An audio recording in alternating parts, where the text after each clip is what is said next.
Medinipur medical কলেজে saline কাণ্ডে ইতিমধ্যেই তদন্তকারী যে কমিটি রয়েছে তারা অনুমান করছেন যে একেবারে প্রসবের পরে প্রসূতির পরিবারকে দিয়েই মুচলেখা লেখানো হয়েছিল। সেই মুচলেখায় কি বয়ান ছিল? পরিবারের পক্ষ থেকে বলা হচ্ছে যে চিকিৎসকদের সঙ্গে তারা কথা বলেছেন এবং তারা জেনেছেন যে অপারেশনের সময় স্যালাইন বা ইনজেকশনের জন্য রোগী শকে চলে গিয়েছে। সেই কারণে রোগীর প্রস্রাব কম হচ্ছে, এমনকি অত্যাধিক রক্তক্ষরণ হতে পারে, রোগীর জীবনহানিরও আশঙ্কা রয়েছে এবং এই সব কিছু জানার পরও চিকিৎসা করার অনুমতি প্রসূতির পরিবার দিচ্ছে, এমনটাই মুচলেখা লেখানো হয়েছিল এবং সেটা পাওয়া গিয়েছে পেশেন্টের বেড হেড টিকিটে। স্বাভাবিকভাবেই একেবারে নজিরবিহীন একটি ঘটনা এমনটাই মনে করছিলেন তদন্তকারী কমিটির সদস্যরা এবং তারা অনুমান করছিলেন যে প্রসবের আগে নয়, একেবারে প্রসবের পরে কিন্তু পরিবারকে দিয়ে এই মুচলেখা লেখানো হয়েছে। সিএমওইচ তিনি এই অনুমান যা তদন্তকারী কমিটি করছিল সেই নিয়ে তিনি কি বয়ান দিলেন, তার কি বক্তব্য দেখুন।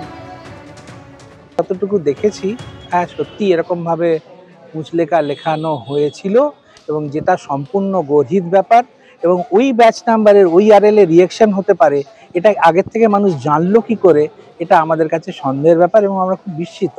এইরকম যে লেখানো যায় কোনো বিএসটির গায়ে আমাদের জানা নেই, এত বছরের ডাক্তারি জীবনে আমি দেখিনি। মেদিনীপুর মেডিকেল কলেজে স্যালাইন কাণ্ডে এবার জোড়া জনস্বার্থ মামলা দায়ের হয়েছে। প্রধান বিচারপতি তিনি অনুমতি দিয়েছেন এই জোড়া জনস্বার্থ মামলা দায়েরের। আগামী বৃহস্পতিবার প্রথম মামলা হিসেবে শুনানি হবে। ইতিমধ্যেই জোড়া জনস্বার্থ মামলা দায়ের হয়েছে মেদিনীপুর মেডিকেল কলেজের এই স্যালাইন কাণ্ডে। প্রধান বিচারপতি তিনি মামলা দায়েরের অনুমতি দিয়েছেন। বৃহস্পতিবার প্রথম শুনানি হবে এই মামলারই। আইনজীবী কৌস্তব বাগচি এবং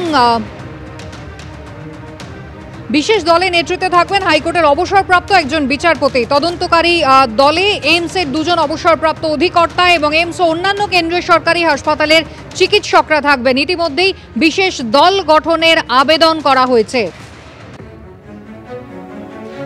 সৌভিক মজুমদার আমাদের প্রতিনিধি রয়েছেন আমাদের সঙ্গে টেলিফোন লাইনে। সৌভিক, কিছুক্ষণ আগে পর্যন্ত যেমনটা জানা গিয়েছিল যে বৃহস্পতিবার প্রথম মামলা হিসেবে শুনানি হবে জোড়া জনস্বার্থ মামলার, তার পাশাপাশি তদন্তকারী দল গঠনের আবেদনও জানানো হয়েছে।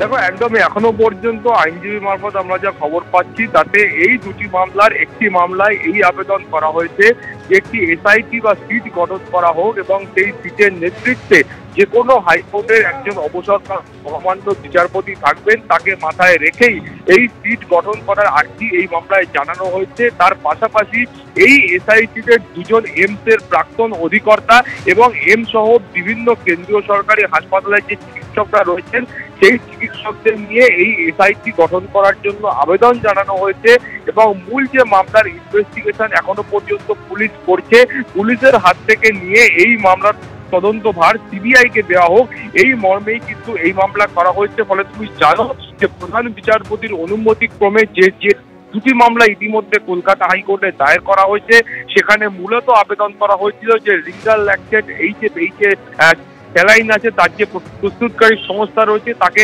ইতিমধ্যেই কর্ণাটক সরকারের তরফ থেকে ব্ল্যাকলিস্টেড করা হয়েছিল এবং কর্ণাটক সরকার এই রাজ্যকে তারা অবগত করেছিলেন। ফলে তারপরেও কেন কিভাবে এখানে রিঙ্গাল ল্যাকটেট ব্যবহার করা হচ্ছে ওই একই প্রস্তুতকারী সংস্থা, সেটা নিয়েই কিন্তু এই মামলা হয়েছিল এবং তার ভিত্তিতেই এই ধরনের আবেদন করা হয়েছে। ফলে আগামী বৃহস্পতিবার কলকাতা হাইকোর্টের তরফ থেকে কি নির্দেশ দেওয়া হয় সেদিকে আমাদের প্রত্যেকের চোখ থাকবে। একেবারে সৌভিক, ধন্যবাদ।